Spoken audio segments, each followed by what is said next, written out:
घोसी में सत्ताधारियों की हनक बरकरार, मतदान के बीच सपा नेता किए गए गिरफ्तार, मतदान को प्रभावित करने की कोशिश का आरोप। कहीं सपा के वोटर्स से की गई मारपीट तो कहीं मांगी जा रही हाई स्कूल की मार्कशीट। सपा के वोट ना पढ़ पाएं इसलिए जमकर की जा रही मनमानी। चुनाव आयोग में पुलिस भी देख रही तमाशा, सपा की शिकायतों का नहीं लिया जा रहा संज्ञान। आखिर कैसे निष्पक्ष हो मतदान। घोसी में जो हो रहा है वो बेहद शर्मनाक है। घोसी में जो हो रहा है वो संविधान की धज्जियां उड़ा रहा है और घोसी में जो हो रहा है वो सत्ता की हनक को साफ दिखाता है, दबंगई को दर्शाता है और बताता है कि कैसे सपा के खिलाफ साजिश की जा रही है।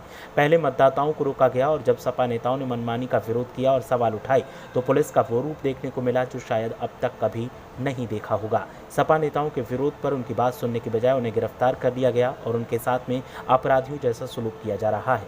मामले में समाजवादी पार्टी लगातार सुबह से चुनाव आयोग से संज्ञान लेने के लिए बोल रही है, लेकिन चुनाव आयोग की तरफ से कोई भी प्रतिक्रिया नहीं दी जा रही है, जो कहीं न कहीं चुनाव आयोग की भूमिका पर भी सवाल खड़े करता है।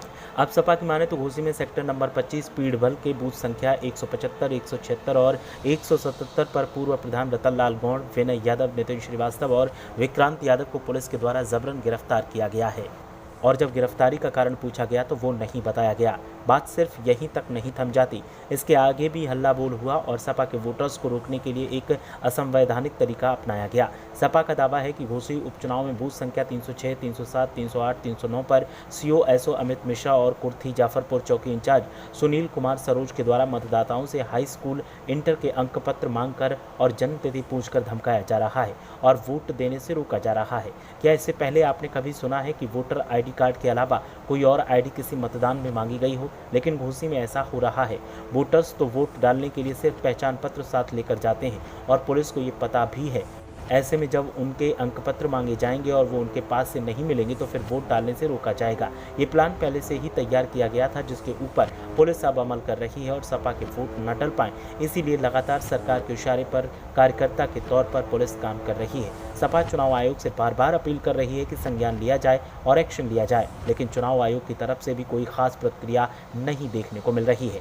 घोसी में जैसे जैसे मतदान आगे बढ़ रहा है, मनमानी भी लगातार आगे बढ़ती जा रही है और बढ़ती मनमानी को लेकर सपा का माथा ठनका हुआ है। सपा नेताओं की तरफ से आरोप लगाया जा रहा है कि बीजेपी जिस तरीके से संविधान का उल्लंघन कर धज्जियां उड़ा रही है, ये बताता है कि बीजेपी हर चुनाव में मनमानी करती है और हर चुनाव को साजिश के तहत जीतना चाहती है। घोसी में मतदान लगातार जारी है और मतदान के बीच अधिकारियों से भी सवाल किए जा रहे हैं, लेकिन अधिकारी भी सरकार के इशारे पर काम कर रहे हैं। आपको बता दें कि इसी डर की वजह से सपा नेताओं ने SP, जिलाधिकारी और चुनाव आयोग से संज्ञान लेने के लिए पहले ही शिकायत की थी, लेकिन मामले पर कोई संज्ञान नहीं लिया गया और अब मनमानी हर तरफ देखने को मिल रही है। ब्यूरो रिपोर्ट, मीडिया हलचल।